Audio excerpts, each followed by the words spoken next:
하나님의 붙들린 자가 어떻게 하나님에 의해서 다듬어지고 또 세워지는가를 창세기 말씀을 통해서 오래도록 배워왔고 하나님 자신이 우리 가운데 어떻게 하여 자녀 삼아주시고 또 그를 통해서 새로운 하나님의 새 창조 사역에 우리 붙들린 자들을 어떻게 가림하시고 또 하나님 나라가 어떻게 확장되어 가는가를 우리가 잘 배웠습니다. 우리가 하나님 앞에 온전한 제사장의 어떤 임무를 다할 수 있도록 우리의 심령도 강건하게 하시고 또 말씀으로 온전케 하셔서 하나님 나라가 더욱 우리 모두의 어떤 나라가 될 수 있도록 하나님의 일하시는 우리 교회를 통해서 우리 지체를 통해서 나타나기를 소원합니다. 아멘. 주 예수여, 지난 2014년도에 창세기 말씀을 시작했는데 지금 몇 년에 걸쳐서 2011년도에 창세기 말씀을 시작을 했는데 몇 년 동안 걸쳐서 이제 그 창세기를 마감하는 말씀을 우리가 오늘 상고하게 됐습니다. 그동안 모든 집회마다 함께 하셔서 많은 것들을 가르쳐 주셨던 주님 앞에 감사와 찬송과 영광을 돌립니다. 오늘 마무리를 하는 말씀을 통해서도 우리 형제 자매님들에게 생명의 빛이신 주님이 충만하게 임재하시고 은혜의 영으로 또 축복하시는 영으로 지혜와 계시 영으로 임재하셔서 많은 것들을 깨달아보며 이런 모든 말씀들이 오늘을 살고 있는 나의 구원을 위해서 이미 우리 믿음의 열조였던 선대에게 역사상에 있었던 사실들을 가감없이 기록해서 후대인 우리에게 이렇게 구원을 얻는 지혜의 말씀으로 받으라고 주신 거룩한 하나님의 말씀인 것을 우리가 믿고 오늘 나누는 말씀이 각자의 삶에 영적으로 적용이 되어져서 신앙 양심이 청결하고 마음이 건전하고 하나님의 사람으로 다 만들어지는 축복을 받는 말씀으로 그 말씀을 다 받을 수 있도록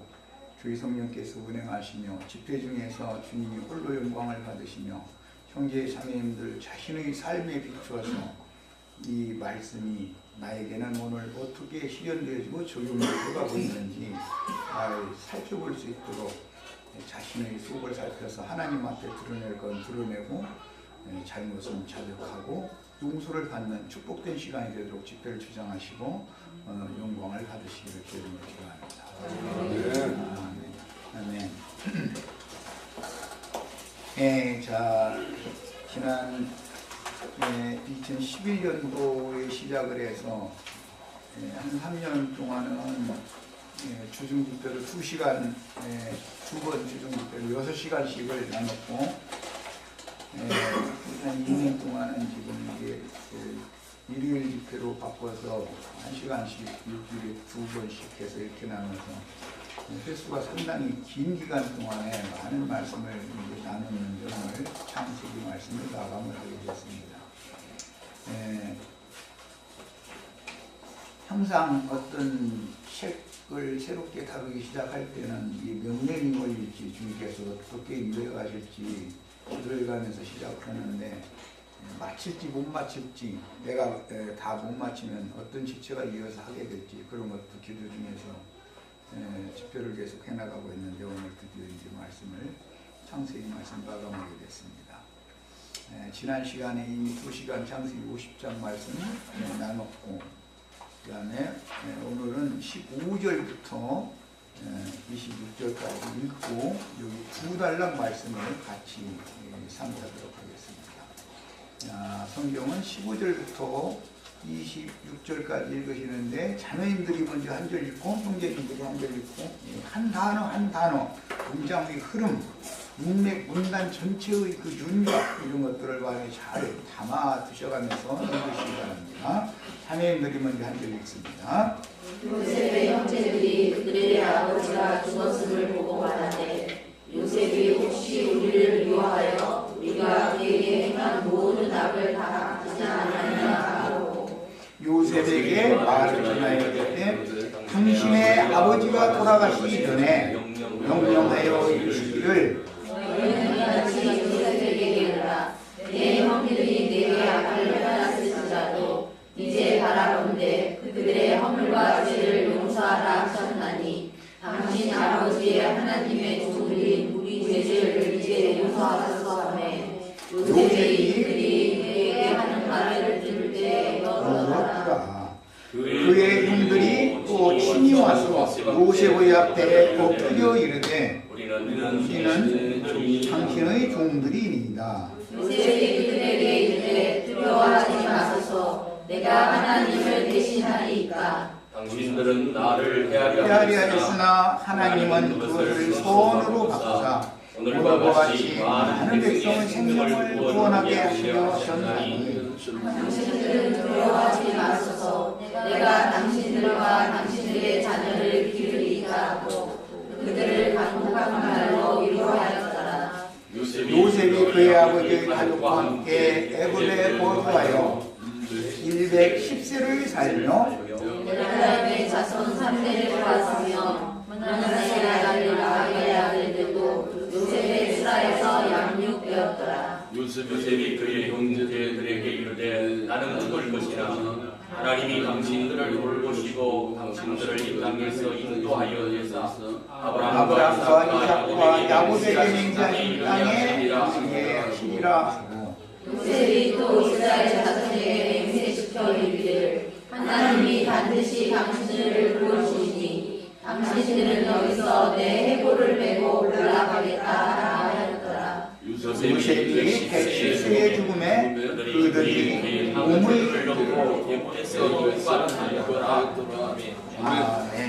그들이 그의 몸에 향기료를 넣고 애굽에서 입관하였더라.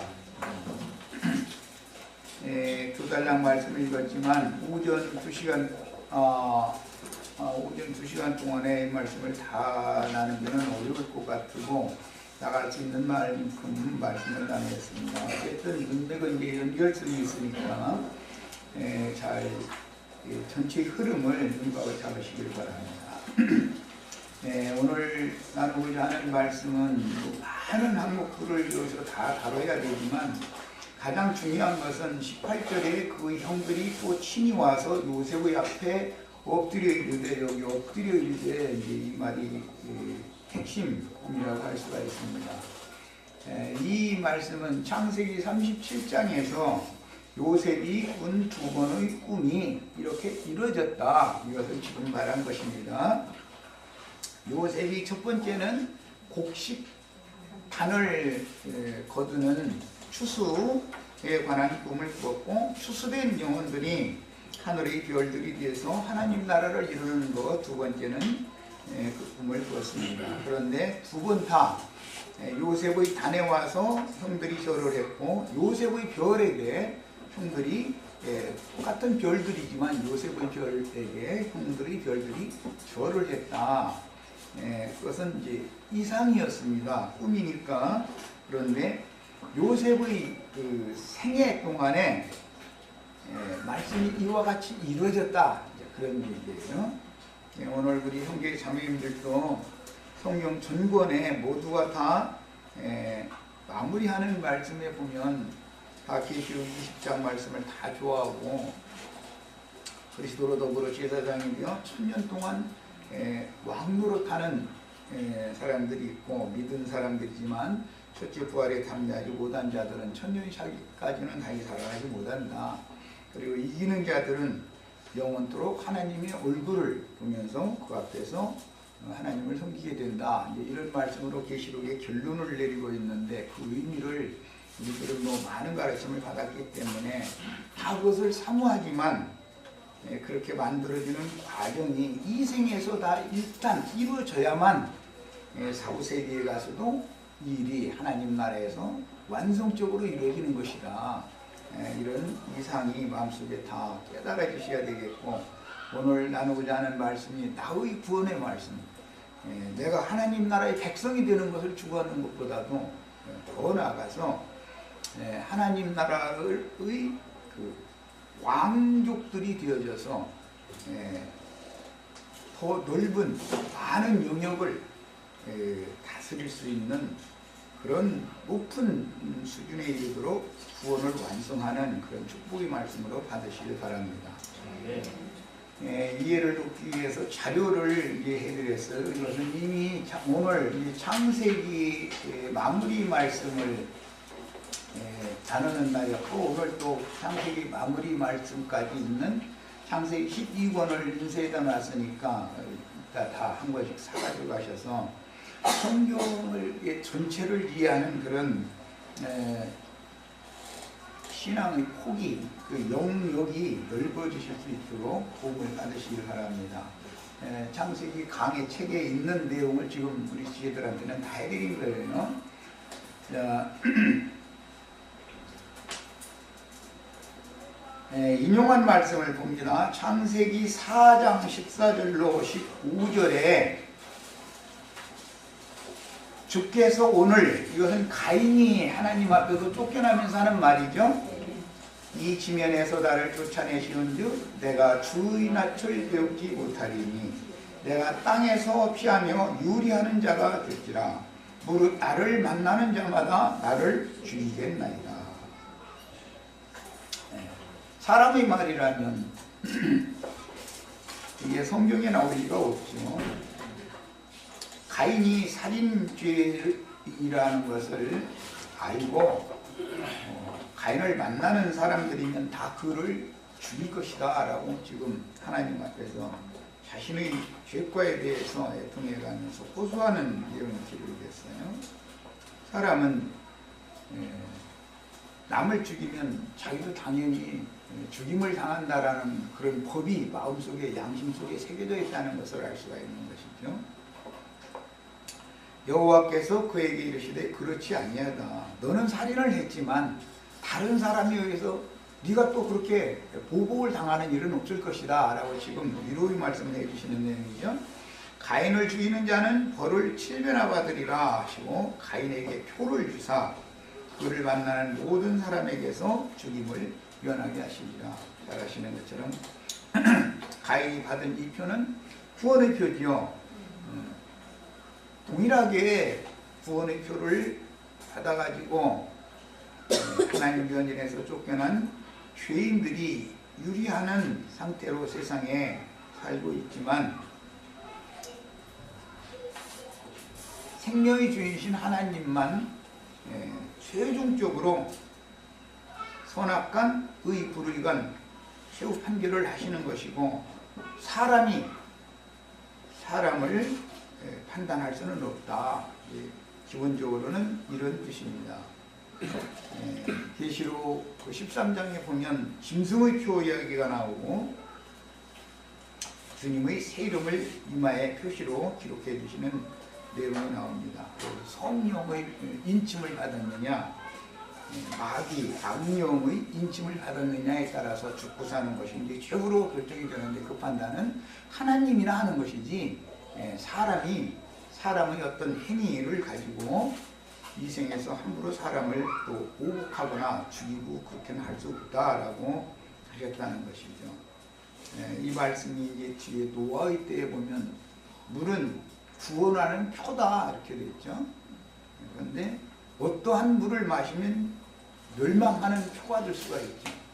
누구에게 어떠한 영을 구원받으면 죽을 수도 있고 살 수도 있다. 성경은 계속 그 얘기를 하는 거예요. 이게 이제 구원의 표, 뭐 짐승의 표 이런 얘기가 나오면 시작에서부터 근원에서부터 말하고자 하는 의도를 이해를 해야지 무슨 뭐 베리칩을 어디다 넣는 이거니 이런 식으로 나가는 이건 정말 사람들 가르치기가 어렵죠. 이것도 어리석은 그런 사람들한테 속아 넘어가셔는 안 되겠어요. 예수 그리스도는 구원의 표를 실현시키러 오시는 것이고 마귀는 영혼들을 죽이고 멸망시키기 위해서 멸망의 표를 주러 오는 거예요. 그러니까 마귀의 사자가 있고 즉 사탄의 사자가 있고 그리스도께서 보내신 기름 부음을 통해서 세워서 보내신 그리스도의 종들이 있다. 누구한테 어떤 말씀을 가르침 받아야 내 영혼이 살아날 것이냐. 죽을 수밖에 없는 죄인이지만 살아나는 이야기를 지금 말하고자 하는 거예요. 우리는 모두가 다 근원적으로 혈과 육에 속했으니까 흙사람 아담의 장자인 혈육을 입은 죄인으로 이 세상에 보냄을 받았기 때문에 다 내가 살인한 적이 없지만 살인할 수 있는 유전인자가 근본적으로 다 혈기와 각색 육체의 정욕들 속에 유전되고 있다는 것을 기본적으로 아셔야 됩니다. 상황이 그런 상황이 안 와서 그러지 어떤 사람이 살인했다고 함부로 우리가 남을 재판하기는 쉽지만 내 자신이 그런 똑같은 상황이 오면 나도 능히 그 사람과 똑같은 짓을 하고도 남는다 라는 것을 반드시 먼저 생각을 하셔야 됩니다. 그 다음에 창세기 4장 23절 24절을 인용해 드렸습니다. 라멕이 아내들에게 이르되 아다와 실라여 내 목소리를 들으라. 라멕의 아내들이여 내 말을 들으라. 나의 상처로 말미암아 내가 사람을 죽였고 나의 상함으로 말미암아 소년을 죽였도다. 이 말은 가인에게 맡기신 구원의 표를 이 사람이 자기가 심판자가 되어져 가지고 자기가 집행한 것이지요. 하나님은 가인이 범죄했을지라도 사람들이 함부로 가인을 만나서 죽일 수 없도록 표를 맡겼었지 않아요? 그런데 라멕은 하나님의 말씀을 정면으로 이렇게 뒤집는 짓을 지금 한 거예요. 가인을 위하여는 벌이 700일째인데 이거 하나님이 그 말씀을 하셨기 때문이죠. 아까 그 읽었죠? 4장 15절에 가인을 죽이는 자는 벌이 7배를 받으리라 라고 하나님이 구원의 표를 맡겨가면서 그 말씀을 하셨는데 이 사람은 지금 라멕이라는 사람은 하나님보다도 보복을 그냥 훨씬 더 강하게 한다. 이제 그런 것을 자기 자랑으로 삼아서 하는 말이죠. 가인을 위해서는 벌이 700일인데 라멕을 위해서는 벌이 77배이로다. 여기 아주 중요한 용어들이 참 많이 나옵니다. 7, 70, 77 이런 용어들을 성경이 말하고자 하는 용어들을 잘 마음에 담아두시면서 읽으셔야 되겠어요. 자, 이제 신명기 15장 1절로 3절 인용해 드린 말씀을 읽어봅니다. 매 7년 끝에는 면제하라. 이것은 구약시대는 율법으로 정하니까 행하니까 가난한 사람이 가난해져서 빚을 빌려다 썼으면 그 사람이 7년이 됐는데도 못 갚으면 그 빚을 탕감해줘라. 이게 율법입니다. 이것을 영적으로 적용하면 전부 구약 성경에 가난해져서 빚을 졌다라는 것은 우리가 죄인이 될 수밖에 없다. 그런 것을 말하는 것이고 죄빚을 하나님 앞에 진 경우를 지금 염두에 두고 하는 말인 거예요. 율법은 언제나 이렇게 영적으로 나에게 적용할 줄을 아셔야 돼요. 자, 그 이웃에게 구워준 모든 해주는 이라는 것은 부자니까 구워줬겠죠. 가난한 사람이니까 꿔다 썼겠죠. 꿔다 쓰고 너무 가난하면 못 갚을 수가 있죠. 약정한 기한이 됐는데 돈이 없으면 못 갚는 거지 뭐. 이제 그렇게 되면 제7년째는 면제를 해주라는 거예요. 자, 이런 율법을 사람이 지킬 수 있느냐 없느냐를 생각해 보셔야 돼요. 이스라엘은 율법대로 6월절 첫 해에 출애굽하던 해로부터 1000년을 향기 때문에 7년마다 한 번씩 면제년 혹은 안식년이라고 하는 면제년 안식년을 율법으로 지켜요. 그런데 갑작스럽게 이제 내가 어떤 부자한테 그냥 근근하게 살다가 6년이 되는 해에 갑작스럽게 하루아침에 너무너무 어려운 불경에 젖을 수 있죠. 그러면 1년 지나면 면제년인데 딱 1년 앞두고 나서 너무 힘들으니까 루디아 자매님 나 쳐다봤는데 루디아 자매님은 살만해. 그러고 내가 가서 손을 좀 벌리면 딱 끊을 수 없는 사람이야. 관계가. 그 이제 가서 손을 빌렸어요. 6월절 첫 해 같으면 1년만 쓰고 갚겠습니다 하고 하면 당연히 받을 수 있으니까 당연히 빌려주겠죠. 이자는 좀 싸게 허락에 갚어 은행 이자로만 줘 이래가면서 이제 돈을 빌려줄 수가 있죠. 그러나 1년이 지나면 면제년인 거예요. 그러면 그런데 나는 그 해가 너무 힘들게 된 해가 그 해단 말이야. 그럼 어디 가서 돈을 빌리려고 가니까 이 사람이 가만히 생각해 보는 거예요. 돈 떼게 생겼죠? 뻔한 일이잖아요. 그러면 율법을 지킬 수 있을 것 같아요? 율법을 지킬 수 없다라는 걸 말하는 것 같아요? 너희는 인간들은 율법을 절대 지킬 수 없다. 지금 그걸 말하는 것이죠?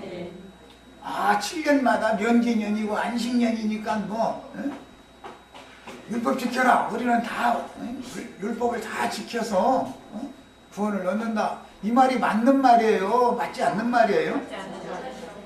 율법이라는 것은 너희는 율법을 지킬 수 없다라는 걸 깨달으라고 주신 말씀인 것이지 지켜라라는 말이 아닌 것이죠.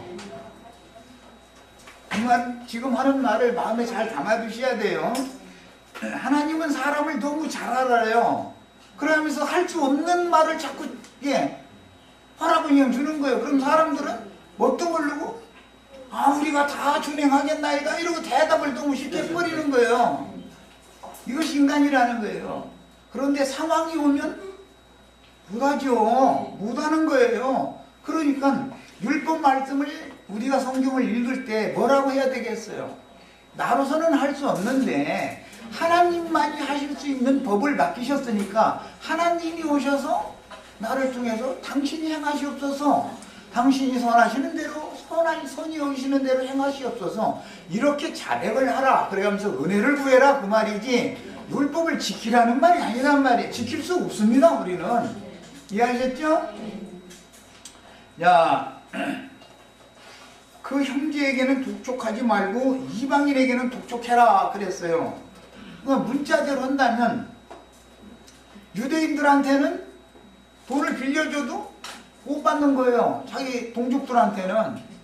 그러니까 자기 동족들한테 빚을 주려고 하겠어요? 안 주려고 하겠어요? 안 줘요. 이방인들이 오면 빚을 빌려주겠어요? 안 빌려주겠어요? 빌려주는 거예요. 왜? 이방인들한테 이자를 받아도 독촉해도 되니까. 오늘날은 길거리 이렇게 가다 보면 떼인 돈 받아줍니다. 광고 보셨죠? 그 깡패들 고용하는 회사잖아요. 돈 장사하는 사람들이. 절대 빚지시면 안 돼. 우리 형제 자매들은 내가 그냥 계속해서 말하는 거예요. 빚 한 번 지면 절대 벗어날 수 없어요. 우리 같은 사람은. 그렇다고 우리가 사기를 칠 거예요? 강도질을 할 거예요? 어떻게 할 거예요? 지혜롭게 사셔야 돼요. 그런 사람들 손에 한번 맡겨지면 살 수 없어요. 자살해야지. 자살하는 게 낫다는 거예요. 그런 일 절대 당하시면 안 되겠어요. 세상사가 이런 것처럼 우리가 하나님 앞에 죄빚을 진 나의 영혼의 상태를 지금 말하고 하는 거기 때문에 사탄을 통해서 빚 받아와라 라고 하나님이 나에게 보내시면 나는 어떻게 해야 돼요? 자살할 수밖에 없어요. 그 사람한테 잡혀서 끌려가면 어차피 죽을 건데 내놓을 돈을 먹고 안 내놓는다고 계속 어렵게 만들면 어떻게 살겠어요? 차라리 생목숨이라도 끊는 게 좀 낫지. 이런 것은 지금 성경이 말하는 복음을 말하고자 한다 이거예요. 그래서 신약 성경에 부자와 거지 나사로 얘기를 그래서 아주 대표적으로 말씀하신 거예요. 의미를 잘 이해하셔야 돼요. 하나님에 대해서는 가난하면서 세상에 대하여는 부한 자들이 있고 세상에서는 가난하지만 하나님에 대하여 부한 자가 있다. 누가 복을 받을 사람이냐 지금 그걸 말하고자 하는 거예요. 그래서 면제년이라고 하는 율법이나 면제년 7년이 7번 지나가고 그 첫 해는 희년이라고 그러죠. 면제년이 7번 지나가면 희년이라고 그래요. 50번째 해. 희년에는 이자만 탕감해주는 정도가 아니에요. 빚독촉을 않고 그냥 1년 봐주는 이런 정도가 아니에요. 그때는 그냥 다 원위치 시키는 거예요. 전투를 팔았으면 전투를 그냥 값없이 물려줘야 돼요. 도로 찾아가게 해줘야 돼요. 집을 팔았으면 집을 값없이 도로 줘야 돼요. 재산이 없어서 재물이 없어서 굶어 죽이지 않으려고 아버지가 아내와 자식들을 굶겨 죽이지 않기 위해서 선세경이라는 걸 받고, 선세경이 뭔 얘기인지 아세요? 네. 선분 받는다고 그러죠. 장려촌에 그 선분 주죠. 그거 올가매느라고 그러는 거예요. 도망 못 가게. 선세경을 받으다가 아내와 자식들을 흉년에 안 굶겨 죽여야 되니까 자식들을 죽이라도 끓여 먹게 해서 줬어요. 그리고 나서 부잣집에 종노릇을 하러 갔어요.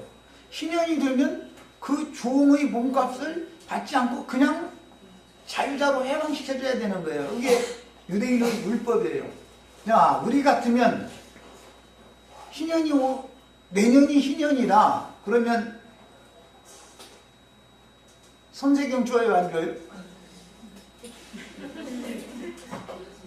나 워낙 급하니까 우선 당장 나는 돈이 필요하니까 우선 선금을 좀 주세요. 나는 당신한테 가서 종사를 하겠습니다. 하면은 내년이 신년이다 그러면 선세경도 안 줘. 나는 안 줘. 우리 형제 자매들은 이제 잘 줄지 모르는, 잘 주시겠죠? 나는 계산해봐. 계산해가지고 이제 안 줘. 그러니까 신현율법을 지킬 수 있다는 거예요, 없다는 거예요? 인간은 그게 안 되는 거라는 것을 지금 말하는 거예요. 성경이라는 건 전부. 네.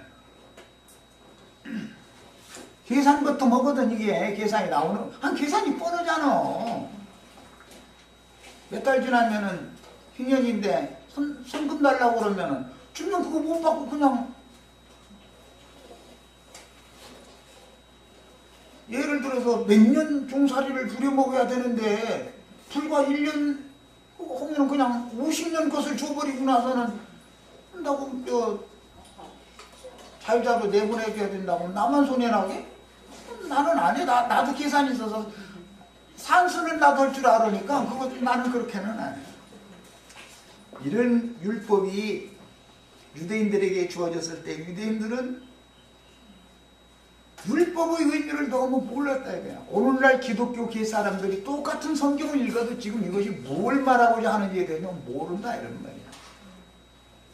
우리가 우리에게 죄 지은 자를 사해 준 것 같이 우리의 죄를 사해 주옵시고 기도 이렇게 하라고 가르쳐 주셨죠. 우리 형제 자매님들 누구를 무언 죄를 얼마나 용서해 줬어요? 용서해 준 사실 있으면 한번 나한테 한번 간증 좀 한번 해보세요. 누가 나한테 얼마나 큰 죄를 졌는데 내가 그 사람을 어떻게 용서해 줬는지. 그러면 구약 성경만이 문제가 아니라 신약 성경도 율법으로 읽으면 내 영혼을 죽이는 말씀이 되죠. 왜? 내가 남을 용서해 준 근거가 없으면 내 죄도 하나님 용서 안 해준다는 말이니까. 그렇죠? 우리가 우리에게 죄 지은 자를 용서해 준 것과 같이 나의 죄를 용서해 주세요 이렇게 기도하라는 거잖아요. 그렇게 기도할 자신 있는 분 손 들어보시 한번. 아무도 손 못 드는 거 보니까 양심이 다 살아있구만.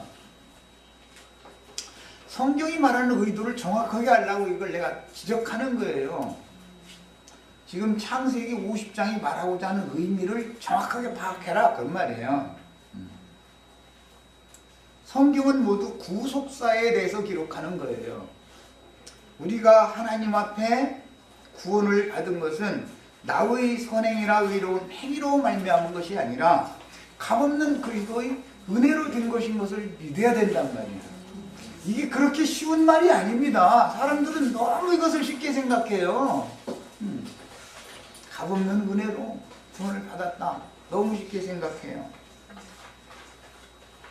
그러나 내가 하나님 앞에 나의 죄악된 것들, 흠결들, 오늘 말씀에서는 허물과 죄를 용서하라 하셨나니 이랬는데 나의 허물과 범거한 죄과가 하나님 앞에 용서받는 근거는 내가 남을 위해서 무슨 선을 행했거나 의를 행해서 된 게 아니다라는 것을 알아야 된단 말이야. 사람은 선을 행하거나 의를 행할 수 있는 존재가 근원적으로 아니다 그 말이에요. 성경이라는 건 여기에서 시작하는 거예요. 모두가.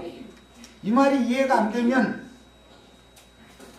창세기 1장 시작에서부터 50장까지 오늘 지금 5년여를 해오고 있는데 말하고자 하는 의도를 이해를 못한 사람이 된다 그런 말이에요.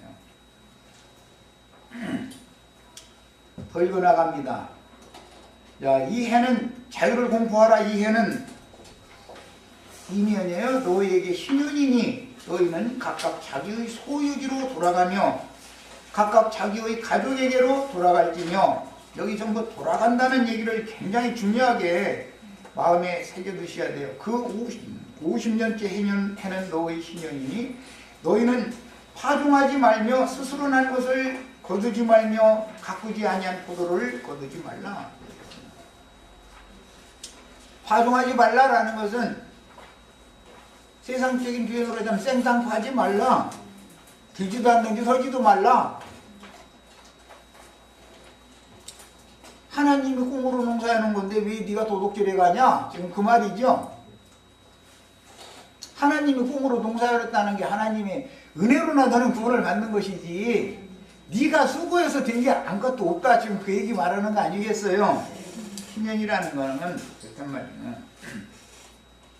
하나님의 지금 천국 농사를 말하는 거예요. 요셉의 꿈이 실현되는 것은 곡식단 거두는 것이 첫 번째 꿈이었었어요.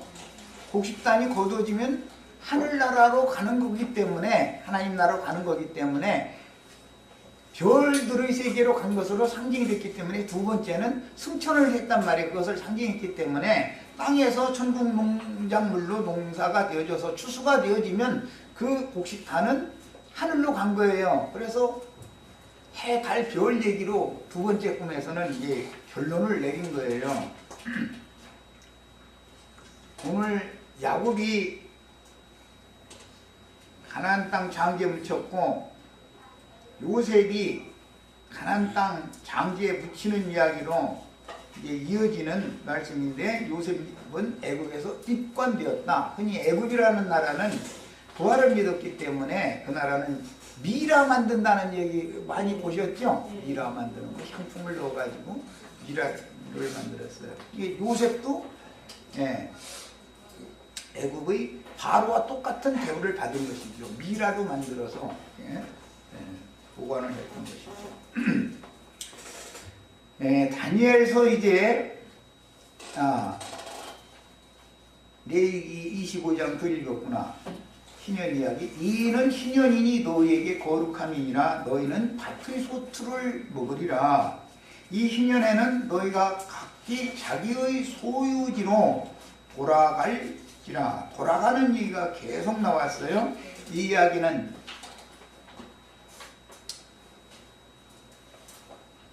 하나님 나라로, 하나님 자신에게로 돌아가는 것을 지금 상징하는 말이기 때문에 귀신들의 왕국에서 하나님의 왕국으로 돌아가는 구속사를 지금 말하고자 한다. 세상 나라라고 하는 것은 귀신들의 나라예요. 귀신들의 나라에서 구원을 받아서 우리는 어디로 가야 되냐면 하나님 나라로 가는 것이 돌아가는 거예요. 하나님께로부터 보냄을 받은 사람이면 하나님 나라로 갈 것이고 하나님 위로부터 난 적이 없는 사람이면 흙으로 뱀밥으로 돌아가는 거예요. 어디론가 자기 본래 보냄받은 곳으로 가는 거예요. 모든 이 세상에 있는 모든 만물은 다 본곳으로 다 돌아가게 돼 있어요. 이 말씀은 이제 율법이고 이것을 선지서들을 통해서 이스라엘 역사에 이것이 이제 역사상에 실현된 것을 선지서를 통해서 구속사에 적용하는 말씀을 보면 70일에라는 말 다니엘 9장에 보면 70일의 얘기가 나오죠. 70년 동안 포로 생활을 하죠. 70년이라는 것은 육체로 사는 기간을 70으로 말하는 거예요. 사람의 수한이 길면 70이요. 강건하면 80이다. 그래서 육체로 사는 건 70년으로 대표하고 부활 생명을 사는 것은 80세 이후로 사는 건 부활 생명을 사는 거예요. 그게 이제 이것은 모세가 그런 인생을 살았죠. 거기에서 성경이 말하는 의도가 있어요. 70년 포로 생활이라고 하는 것은 우리가 죄의 종으로 혈과 육의 이 장막을 입고 인생을 사는 동안은 지금 죄의 아비인 마귀 나라에서 지금 포로 생활하는 중이다 이런 말이야. 우리가 이 생을 떠나기 전에는 죄악의 나라에서 우리가 포로 생활하는 중이에요. 이 육의 장막을 벗어나면 그제서야 완전한 해방을 받는 거예요. 몸의 구속을 통해서. 그러기 전에 영이 먼저 구속을 받아야 된단 말이야. 영이.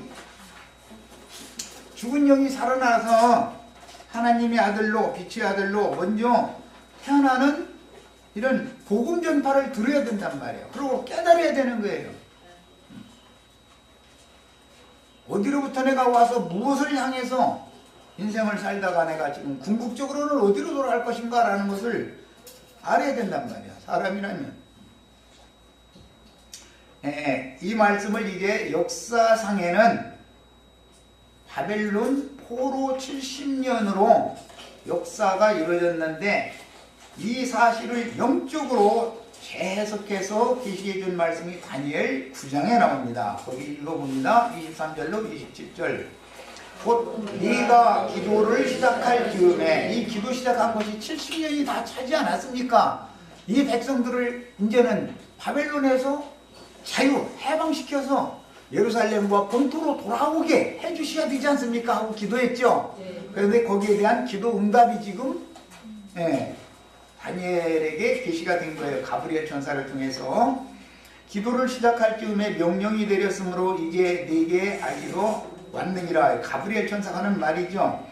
너는 크게 은총을 입은 자라. 그런즉 너는 이 일을 생각하고 그 환상을 깨달을지니라. 네 백성과 네 거룩한 성을 위하여 이런 이래를 기한으로 정하였나니 70년 포로를 71회로 지금 확대 해석을 하고 있는 거죠. 야, 7일 창조에서부터 시작되는 거예요. 7일 창조, 낮과 밤이 교차하는 것이 6일이죠. 네. 하고 그 다음에 7일 창조가 7절기가 되고 그 다음에 7.7절 절기는 7절기 중에 중심이죠. 7.7절이라는 절기 아시죠? 오순절이라고 그래요. 수장절이라고 그러고 그 다음에 초막절이라고도 그래요. 이어지기 때문에 절기가. 그 다음에 7.7절 다음에 지금 말하는 70년 포로 생활에서 해방되는 것을 영적 적용을 할 때는 71회로 적용을 한단 말이에요. 그래서 7일, 7절기, 7.7절, 희년, 그 다음에 70일에 이렇게 확대 해석이 자꾸 된다. 그런데 오늘 다니엘 9장은 71회에 대해서 지금 계시하고 있어요.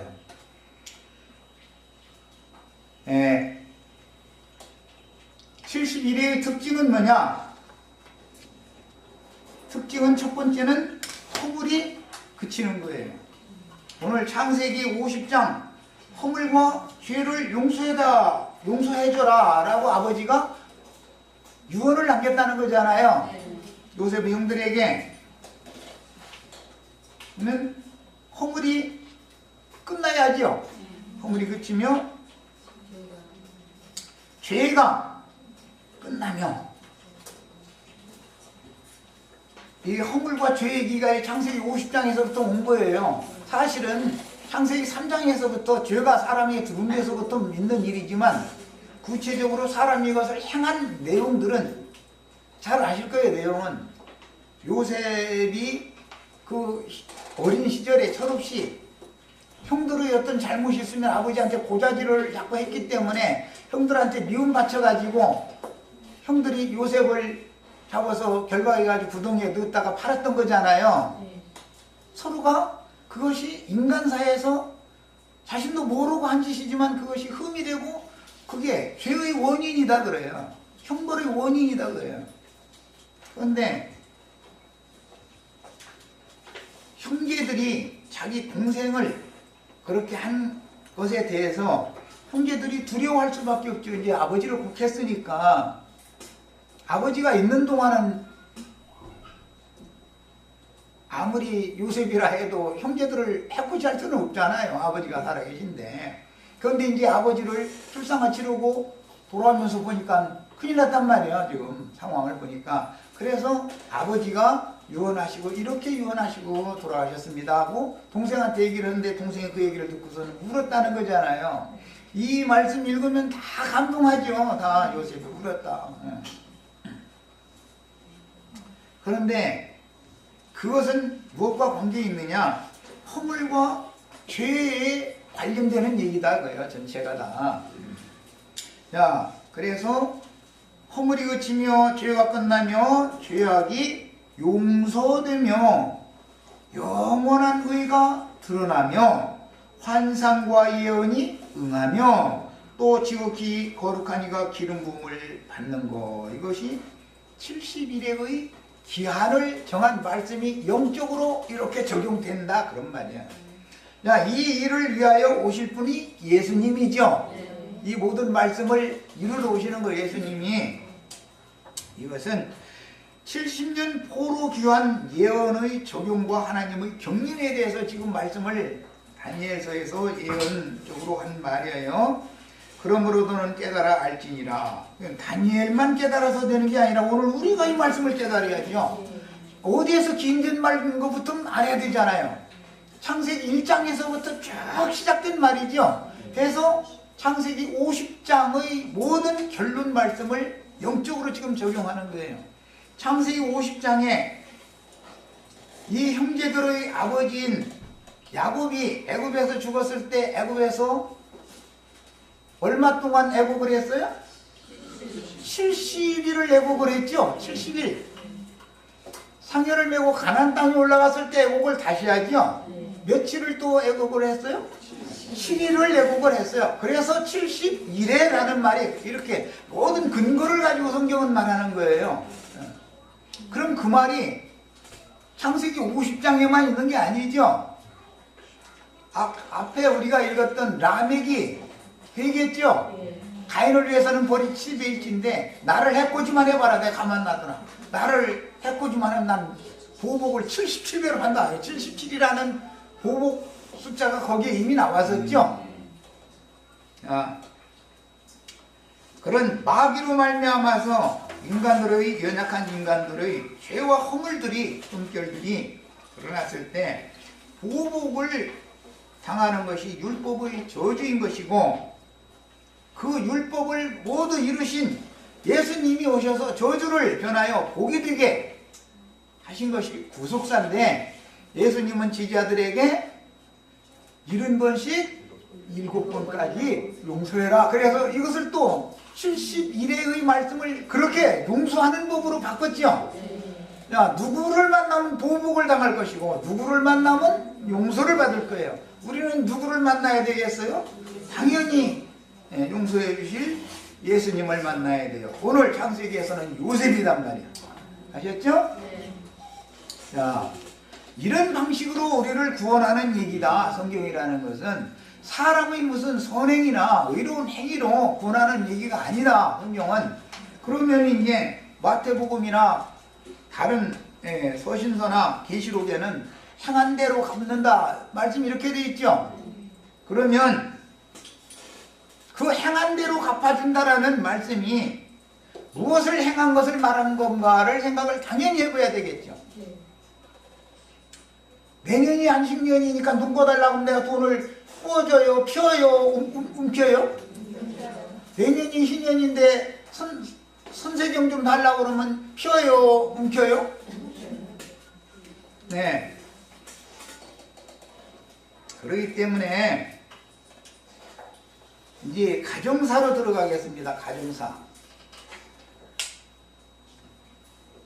누구 때문에 결과가 이렇게 됐다 이렇게 자꾸 움키면 안 된다 이거예요.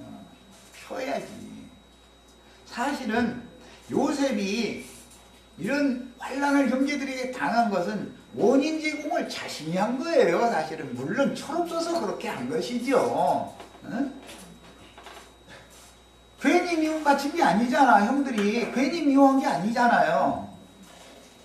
형들이 무슨 잘못만 있으면은 아버지한테 가서 일러 바쳤다는 걸 고해 바쳤다는 거예요. 그러니까 그것도 한두 번이지 여러 번 그것을 당하고 나니까 형들이 미움이 쌓인 것이죠. 거기다 대고 말이라도 이쁜 소리 해야 되는데 꿈 얘기해가면서 그 형님들의 내 곡식당한테 절온다 그래서 형님들이 별오고 내 별 앞에서 다 절오더라고 이래서 하니까 그라니도 속에서 말이 안 좋은데 말도 안 예쁘게 하네 거기다 대고.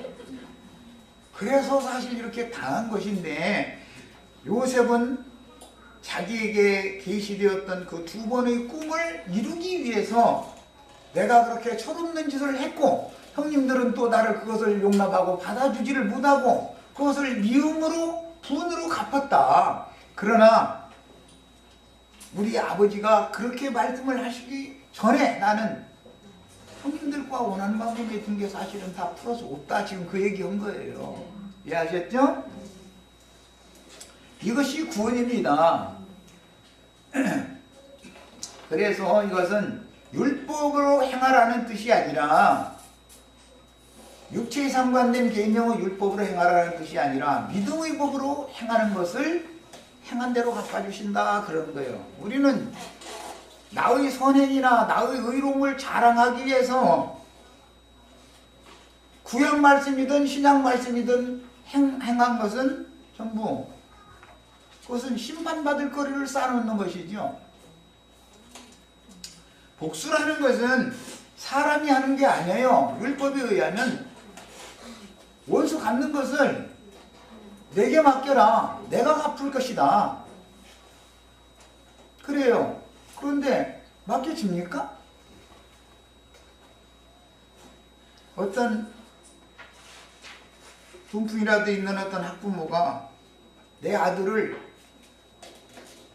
자기 아들이 내 아들을 예를 들어서 학교에서 왕따시키고 아이가 학교를 안 가려고 울고불고 하게 만들었어. 그래서 그 아이 엄마한테 우리 아이가 지금 오늘 학교도 안 간다고 울고불고 해서 자초지종을 사실을 알아봤더니 당신 아들이 앞장서가지고 아이들 선동해가지고 우리 아이를 뭐 도시락도 못 사오는 놈이니 뭐 꽁으로 밥 먹는 놈이니 해가면서 이렇게 해가지고 왕따를 시켜가지고 애가 이제 학교를 안 간다고 그런다고. 그러면은 누구를 탓해야 돼요?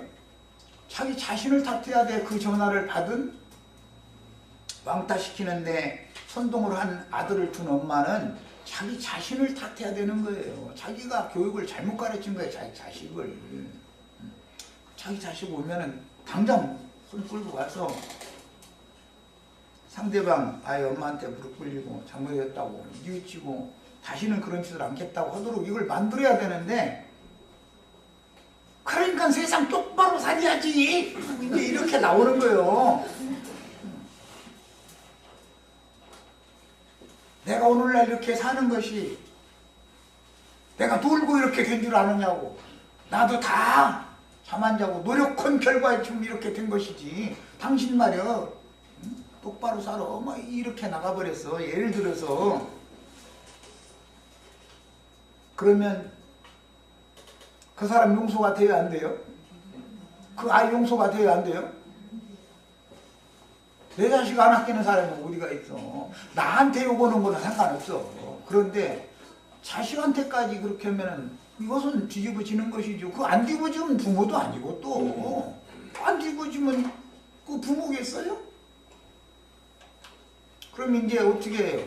학교로 가는 거예요. 교장 선생님 나오라고 그래. 이러고 담임 선생님은 상대 받는다는 거야. 교장 선생님이 무슨 그 학교 전체 모든 학부모들 상대해서 날마다 그런 거나 해결하는 선생님이야? 인간들이 다 그렇게 덜 떨어졌다 이거예요. 나부터도. 그런 모든 것을 주님께 맡겨지느냐 하면 그게 사람은 안 되는 거다. 무슨 돈이 막 차고 살 수가 없는데 어떻게 막 숨을 못 쉬게 생겼는데 숨이 쉬어져요 그게? 조금 누워있으면 막 가슴이 막 답답해지고 막 훌쩍 일어나서 막 찬물 마시고 해도 또 조금 누워있으면 또 막 가슴이 차오르고 열이 막 차오르는 거예요. 속에서 이 심장에서 막 열이 막 끌어오르는 거예요. 그거 그냥 놔두면 죽지요. 잘못하다가 숨 막히지요. 그러니까 이거를 그냥 자기가 가서 해결하려고 하는 거예요. 그러나 하나님 말씀에 의하면 원수 받는 것은 나한테 맡겨라. 그러니 이거 참 그게 되더냐고요. 그런 말씀들을 너무 우리들이 쉽게 생각하기 때문에 내가 이걸 지적을 하는 거예요. 못 맡깁니다. 주님. 난 아무리 지금 맡기려고 해도 이게 지금 심장에서 열이 차올라가지고 내가 숨이 막히는데 나 어떻게 하냐고. 나 가서 그럼 자꾸 씨앗대기라도 한번 후려 갈기고 교장 선생님한테 가서 우리 아이 전학시켜달라고 말이요. 생때라도 부리고 담임선생님 무릎 꿇려가지고 똑바로 하라고. 어? 당신들은 자식 없느냐고. 내 자식 이렇게 피눈물 나게 했으니까 너희 자식들 잘 되나 보자고 한번 가서 퍼붓고 싶지. 그게 참아집니까? 사람이 이런 것 보고 인간은 흙사람이라는 건 부서지기 쉬운 질그릇, 약한 그릇이다 그래요. 그러니까 하나님의 말씀을 구약 말씀이든 신약 말씀이든 육체에 상관된 율법 말씀도 받으면 남도 죽이고 나도 죽고 다 죽게 돼 있는 것이지 사람은 절대 하나님 말씀을 지킬 수 없다라는 것부터 먼저 생각을 하셔야 되겠습니다. 첫 시간이 돼서 여기까지 하고 왔습니다.